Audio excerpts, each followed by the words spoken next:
Hello, this is Carter, and today I will be taking a look at a couple different scenes from two different movies in order to answer the question of how color, light, and composition choices can suggest emotional or psychological aspects of a film's characters, setting, or plot. The first film I'd like to look at is 2001: A Space Odyssey, released in 1968 and directed by Stanley Kubrick. This scene is broken up into two crucial parts: before Dave launches himself out the back door of the ship, and after he does so. This shot centers Dave, positioning his face close to the camera. The dim lighting and shallow depth of field lead the viewer to focus on the actor's face. This is a significant choice because we can derive so much from his expression alone. We see his raised eyebrows and slightly open mouth and how his eyes are locked on something off screen, and we as the viewer can read his expression as deeply focused and also very frightened.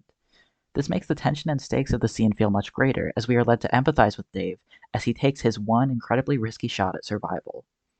His face and spacesuit are red in color, which purposefully reminds the viewer of the film's antagonist and his influence, creating a feeling of danger. This is emphasized further in the second part of this scene, when Dave is inside the emergency airlock. The intensity of red in this moment is able to represent several things: the danger of the situation, the antagonist's influence, and violence, both in the antagonist's actions and in Dave's, as this is right before he tries to kill the antagonist. One of the main reasons why this film is still known and talked about over 50 years after its initial release is because of the way its pacing and tone builds up to iconic scenes such as this one, and the color, composition, and lighting involved are no small part of this build-up.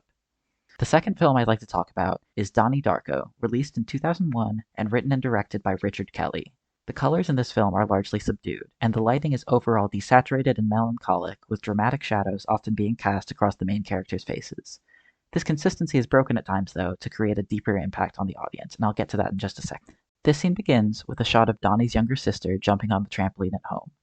This trampoline is a recurring visual symbol in the film, meant duly to evoke normalcy and to remind the audience that, as time passes, the end of the world draws closer, yet many things still remain constant. The colors are very noticeably brighter here than in the past few scenes, breaking the consistency, as I mentioned. This is another recurring element to the film. Moments that feel normal or mundane are represented with brighter, more saturated colors and natural lighting. Much of Donnie's time spent with his friends and family is shot with these brighter hues, showcasing the part of him that acts and feels like an average teenager, despite what's happening in his life.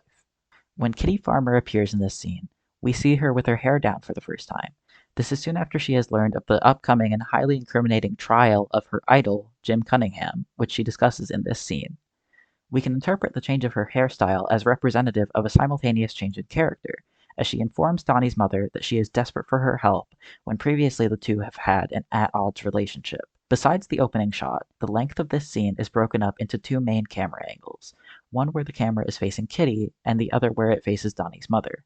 With just these two shots, we can see the contrast between the normal color palette and the heavily desaturated one.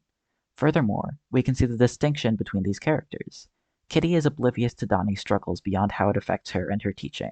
Donnie's mother, however, shows concern for her son as his mental health declines. She is more heavily involved in Donnie's world than Kitty, and her color palette here represents that.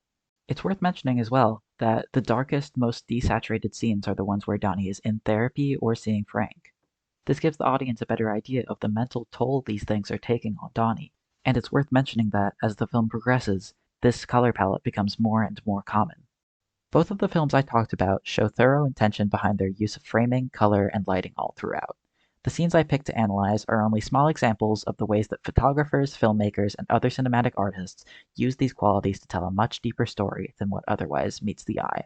This concludes my analysis.